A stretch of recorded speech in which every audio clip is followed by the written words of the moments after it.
From badass alien hunters feeling like anything but, to certain voice performances in the remake of a classic just not quite hitting like the iconic sounds of the past did. This is Whatculture. Here are amazing roles ruined by terrible acting. Forest Whitaker, Saw Gerrera, Rogue One, A Star Wars Story. First being introduced during the brilliant animated Star Wars The Clone Wars series back in 2012, Saw Gerrera was a freedom fighter who at one point battled against the Separatists on his homeworld of Onderon. He was a compelling, charismatic, and complex figure, doing whatever it took to bring his people freedom and take down those who looked to oppress the galaxy. But his methods would eventually become somewhat extreme, with the death of his sister ultimately taking him down a darker path as the years rolled by. Andrew Kashino first brought the awesome figure to life in that animated series, but it was Forest Whitaker who would take over the part from Rogue One, A Star Wars Story onwards. And that's when things initially got a little bit weird. By this point in the timeline, a part machine Gerrera is very much showing the effects of years of fighting. However, the performance is just a little too goofy and odd, with his unintentionally funny outbursts and the silly voice the star puts on largely undermining an otherwise fascinating Star Wars figure. He'd later deliver far more effective performances in the role as a younger Saw in the likes of the Jedi Fallen Order game, and both the animated Rebels and live-action Andor series. But Whitaker's strange Rogue One appearance was a live-action debut to forget for this great character. And Neander Wallace, Jared Leto, Blade Runner 2049. Blade Runner 2049 is one of the few legacy sequels that improves upon what came before. The 2017 Denis Villeneuve-directed sci-fi thriller is an atmospheric and visually striking feature that honours and builds upon the original's themes of the value of non-human life and the role of technology in an increasingly bleak future. The performances matched the film's imagery and thematic content, as the likes of Ryan Gosling, Harrison Ford and Ana de Armas are all brilliant and fit with the dystopian Los Angeles setting. Unfortunately, Jared Leto's villainous Neander Wallace threatens to drag down proceedings due to the actor's unusual performance choices. Some would argue that Wallace's unnerving sense of self-importance and eccentricity would fit someone like Leto, but the 30 Seconds to Mars frontman comes across as dull and uninvested rather than cold and calculating. The most egregious instance of his acting hurting the movie's impact is during the reveal that he had a duplicate Rachel designed to win over Deckard's trust. Here, the Wallace Corporation CEO should feel like he is on top of things, but due to Leto's performance, he feels woefully detached from the scene's narrative and emotional impact. Adrian Brody, Royce, Predators.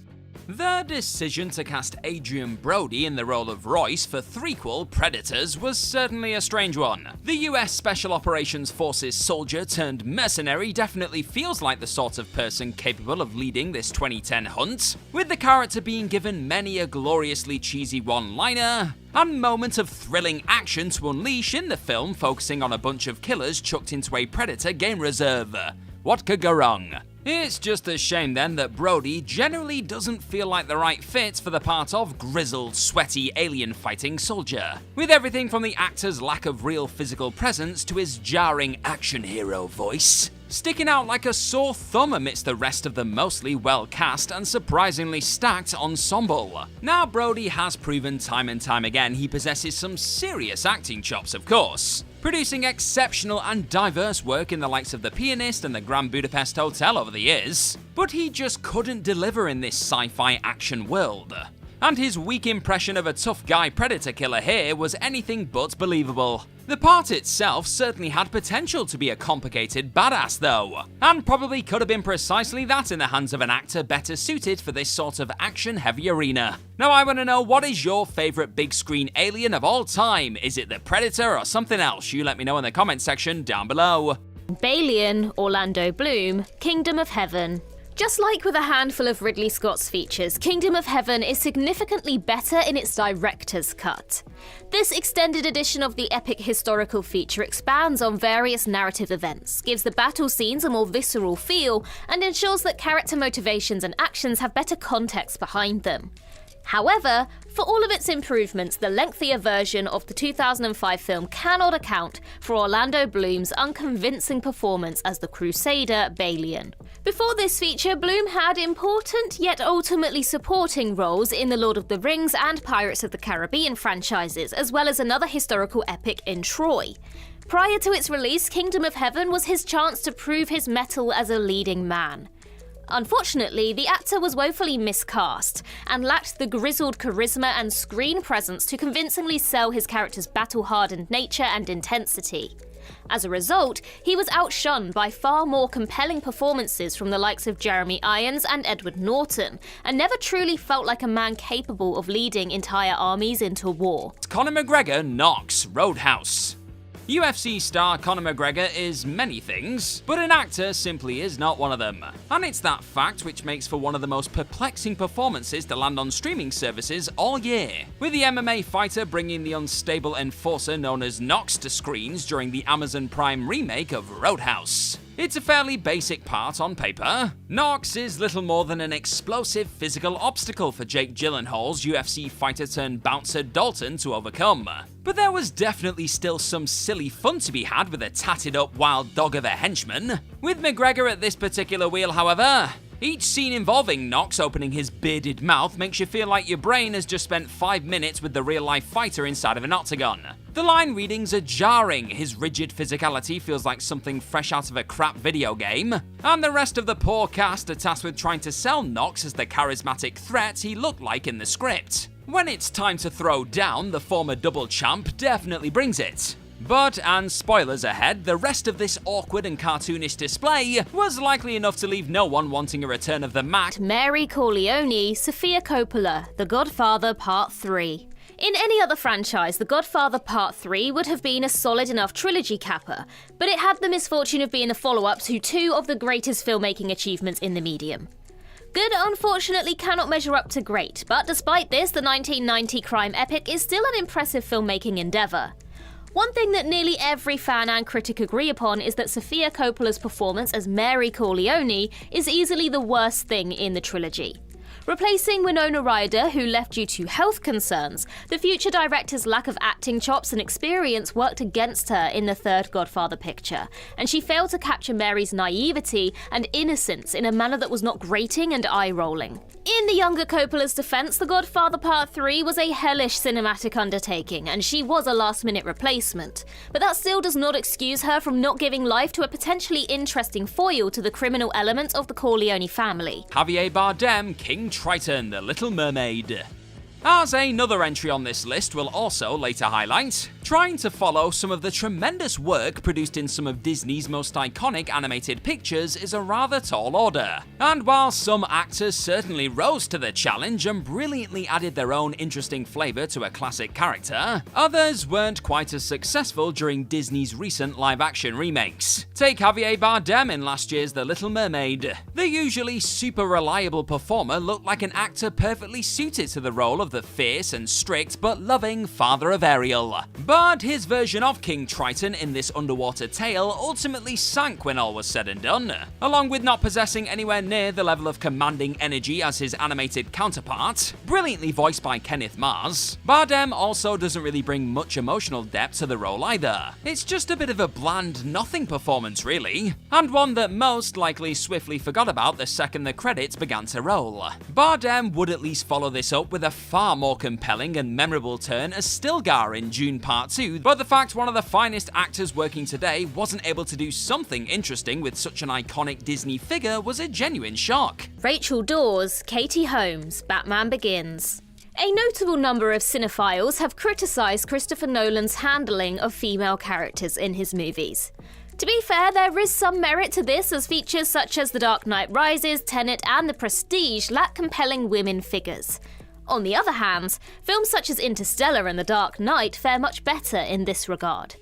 The latter is particularly interesting as its main female lead, Rachel Dawes, was far from interesting in her trilogy bow. The assistant district attorney's role in Batman Begins was not particularly layered, and Katie Holmes' portrayal did nothing to help matters. Holmes lacked the gravitas to convey Dawes' growing resolve in cleaning up Gotham, and her chemistry with Bruce was lacking. After the Dawson's Creek actress left the role before The Dark Knight, she was replaced by Maggie Gyllenhaal, and it was clear that the character had a lot more to offer towards the wider story as well as Bruce's own growth as a hero. Joaquin Phoenix Napoleon Bonaparte, Napoleon. Having the great Joaquin Phoenix step into the role of Emperor of the French Napoleon Bonaparte seemed like the recipe for yet another captivating and colourful performance from the Oscar winner. But the turn that eventually landed on screens in 2023 caught just about everyone off guard, for all the wrong reasons. Throughout Ridley Scott's historical drama, which tells the story of the fascinating military leader's rise and fall, and explores his intense relationship with his wife, Phoenix just mumbles his way through the 157-minute runtime and acts like a petulant oddball. One who doesn't feel anything like a leader known for inspiring his troops. Now sure, it's evident the director and star weren't exactly looking to put the historical figure on a pedestal by any means, but the end result just left viewers with a Phoenix performance that was far less theatrical and striking than the one they were likely hoping for heading into this ultimately quite divisive picture. It also doesn't help that the actor is noticeably a lot older than Napoleon would have been during big chunks of the film too. All in all, Phoenix and Scott took a properly intriguing icon and eventually just created a bit of a jarring oddity. Cheers for checking out this video today, folks, and if you're enjoying what you're watching, then hit that subscribe button down below for more What Culture stuff in your day. Jenny Everdeen, Cameron Diaz, Gangs of New York. Though not quite near the top of his incredible filmography, Gangs of New York is still a stunning period epic from the inimitable Martin Scorsese. From its detailed production design, unrelenting tone, and towering performance from the great Daniel Day-Lewis, the 2002 feature is a fascinating look at mid-19th century New York. Despite its numerous positive attributes, there is one aspect of the film that has come in for heavy criticism, and that is Cameron Diaz's performance as Jenny Everdeen. On paper, an immigrant who turns to a life of pickpocketing to survive is compelling, and in the hands of a capable actress would have been a worthwhile addition to the story. Unfortunately, Diaz does nothing to convey her character's struggles and has next to no chemistry with Leonardo DiCaprio. Even more egregiously, her attempt at an Irish accent was laughable to say the least, and served to derail an already iffy performance. Topher Grace, Eddie Brock / Venom, Spider-Man 3.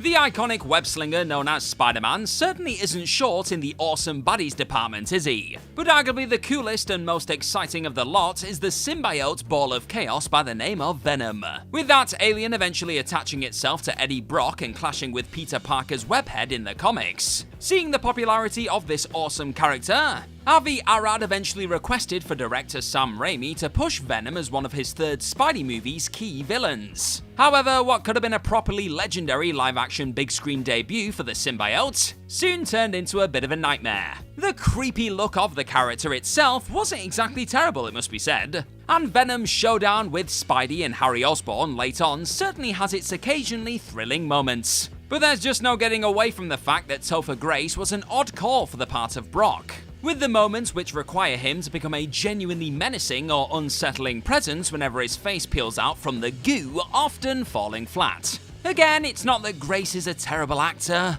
but even the That 70s Show star has admitted he was surprised to be chosen in the role. And while the movies themselves aren't exactly game-changing, most will openly admit that Tom Hardy's version of the much-loved character in Sony's Spider-Man universe was certainly a Brock / Venom upgrade after that first disappointing symbiote performance. Jonathan Harker, Keanu Reeves, Bram Stoker's Dracula. Another film on this list from the legendary Francis Ford Coppola, Bram Stoker's Dracula does justice by its legendary titular character, and true to form features stunning production values befitting of the lavishness of the story's setting and era. It features stellar performances from the likes of Gary Oldman, Anthony Hopkins, and Winona Ryder, and its thematic ambitions are admirably executed. However, for all its winning qualities, it has one flaw that unfortunately some people remember it for. Now, Keanu Reeves' acting style works best for minimalist and stoic roles, but for a character as ever-changing and expressive as Jonathan Harker, his abilities fall flat. The actor cannot convey Harker's response to the events he experiences, nor can he effectively showcase his woes after his capture and that of his lover. Furthermore, while Reeves has never been known for his range, especially as far as accents go, his English cadence leaves a lot to be desired and undercuts any kind of drama or tension that could be mined from the story. Various Lions, the Lion King remake. While 2019's live-action remake of the beloved Disney classic that is The Lion King definitely proved to be a huge financial success for the House of Mouse, and still boasted the moving tunes you know and love, you'll struggle to find many who felt this billion-dollar picture held a candle to the animated OG. The visual effects work required to digitally create a bunch of realistic-looking wild animals was impressive, sure, but that also made for a rather soulless 2 hours, with these photorealistic creatures not being able to emote quite like the original versions of the iconic characters. What also didn't help though were the rather flat, odd, or just uninspired vocal performances produced by some of the all-star cast brought in to play the legendary lions in particular. While the younger versions of Simba and Nala, J.D. McCrary and Shahadi Wright-Joseph definitely breathed some much-needed life into the roles. The same cannot be said for a Donald Glover and Beyoncé, who, despite inevitably crushing it in their musical moments, constantly sound painfully uninterested and emotionless when acting as the runaway son of Mufasa and his childhood pal / eventual queen, respectively. And while you can certainly see what he was going for, Chiwetel Ejiofor's super serious take on Scar lacked a lot of the charisma and campiness that made the character such a villainous icon in the first place. In general, a lot of the vocal performances were devoid of the sort of expressiveness and energy needed to really enhance a remake that could not rely on vivid animation this time around. It seems only Billy Eichner and Seth Rogen really understood the assignment in the end though, with their wonderfully delivered quips and exchanges as Timon and Pumbaa thankfully managing to brighten up the second half of this wildlife safari. Diana Prince / Wonder Woman, Gal Gadot, DCEU. The DCEU unfortunately mishandled many of its characters, but there were diamonds in the rough, from Harley Quinn to Peacemaker and Billy Batson. Not Shazam, to be clear. There were a few bright spots in the beleaguered saga. However, the case of Wonder Woman is an interesting one. The Amazon demigod is undeniably likeable and goes through an interesting arc, for the most part. But whatever potential the iconic hero has is immediately undermined by Gal Gadot's increasingly bland performance. Despite a charming enough start in films like Batman v Superman and Wonder Woman, Gadot's turn in both versions of Justice League, Wonder Woman 84, and her baffling cameo in Shazam 2 and The Flash made it clear that she lacked the range and depth to embody Diana's storied life as well as her status as a premier DCEU hero and godly powerhouse. Tom Holland, Nathan Drake, Uncharted. Make no mistake, Tom Holland is definitely a terrific actor. His work in the Marvel Cinematic Universe as Peter Parker / Spider-Man alone has constantly shown off his range as a performer, proving himself a strong comedic and dramatic talent during his 6 outings as Spidey so far. But while the British star being brought in as Parker turned out to be a superb bit of casting, Holland wasn't quite as perfect a fit for another action icon. Fans were already a little concerned about the idea of the young actor stepping into the shoes of the witty and rugged treasure hunter Nathan Drake, before even taking in the big screen adaptation of Uncharted. And they were right to be in the end. Holland puts in a decent shift as he survives many a perilous situation, falling out of planes and hanging onto lighting fixtures for dear life. But his younger version of Drake still just ends up largely feeling like he's one web thwip away from being Peter Parker throughout, disappointingly lacking a lot of the swagger and charm that made Nathan such a video game icon in the first place. The movie still ended up making a strong amount at the box office though, so at least it looks like Holland will get another bite of this particular apple when a sequel inevitably arrives in the coming years. James Bond, George Lazenby on Her Majesty's Secret Service. Replacing a beloved actor in an iconic role these days is a daunting prospect for nearly any performer, and it was no different in the 1960s. After Sean Connery left his career-defining role as 007 following salary disagreements, he was replaced by Australian model and upcoming actor George Lazenby in the 6th franchise entry on Her Majesty's Secret Service. The 1969 actioner initially received mixed reviews upon its release, but with the passing of time has been fortunate to experience an appraisal of sorts among Bond lovers. Many agree that it ticks all the franchise beats and features a level of emotional depth rarely seen in the series up until that point. Unfortunately, Lazenby is also what audiences agree upon as the one factor holding the film back from greatness. While he is not as bad as older reviews would suggest, his lack of acting experience at the time placed him in Connery's shadow and held some of the story's pathos from really hitting its stride. Ultimately, this is a case of a perfectly average performance being overshadowed by appearing in a franchise-defining movie and by following a genre-defining performance. Sophie Turner, Jean Grey, X-Men franchise. Of the many extraordinary X-Men to have walked through the doors of Xavier's school for gifted youngsters over the years, there weren't many as powerful or enthralling as Jean Grey. Boasting impressive telepathic and telekinetic abilities, this mutant not only had to learn how to control all this, but also had to eventually deal with even more epic and destructive Phoenix Force powers. The iconic character is also deeply empathetic and caring, whilst also possessing a bit of a wild streak. Something Famke Janssen managed to pretty much nail in that first trilogy of X-Men features. Sadly though, Game of Thrones' Sophie Turner wasn't quite as effective in the part, lacking any real presence as Jean both in her standard mutant form or in full Phoenix mode during her appearances in Apocalypse and Dark Phoenix. The star who ultimately shot to fame for her brilliant work as Sansa Stark also struggled to convincingly pull off an American accent throughout. Her performance certainly improved a little in that latter mutant film, but it still lacks so much of the warmth and complexity many have come to expect from Grey, and sat at the centre of a properly disappointing second attempt to adapt the celebrated Dark Phoenix storyline. Dina Jones, Beyoncé, Dreamgirls. There are few contemporary musicians who are as influential as Beyoncé. The former Destiny's Child member has gone from strength to strength in the decade since her debut and is renowned the world over for her vocals and performance abilities. Unfortunately, this talent does not extend to her acting abilities, as the drunken love singer has repeatedly shown that the discipline does not come naturally to her. This is especially true in 2006's Dreamgirls, where the musical powerhouse falls flat while going against the likes of Jamie Foxx, Eddie Murphy, and an Oscar-winning Jennifer Hudson. The Dream's lead singer's journey from a shy upcoming singer to a jaded music idol was compelling, but the iconic singer lacked the acting chops to effectively convey Jones's growth, internal and external turmoil, and relationships with characters such as Effie White and Curtis Taylor. Her scenes with these two in particular serve to highlight her limitations as an actress, as she comes across as wooden compared to the fiery presence of Fox and Hudson. Fortunately, Beyoncé is far from reliant on her acting career, and if her work on Black is King is any indication, she might have a promising career as a director. Michael Paré, Tom Cody, Streets of Fire. There's an awful lot to love about Walter Hill's rock and roll fable that is Streets of Fire. It comes with some glorious anthems and a superb ensemble of players, including Willem Dafoe as a slimy biker gang leader, Diane Lane as a rockin' lead singer, and Rick Moranis as her jealous boyfriend/manager. Even the late great Bill Paxton is along for the ride too. But it's that absolutely stacked cast of compelling and impressive talent which makes poor Michael Paré stand out for all the wrong reasons throughout.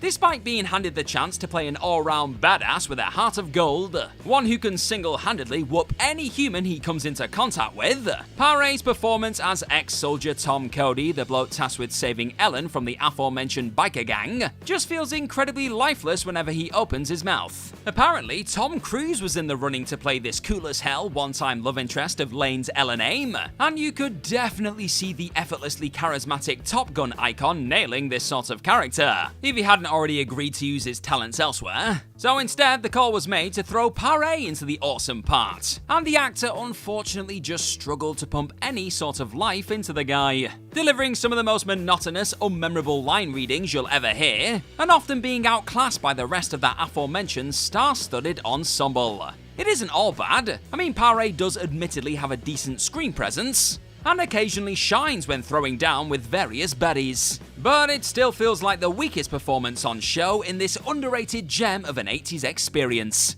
I still recommend going checking it out though. Johnny Wilcox, Jake Gyllenhaal, Okja.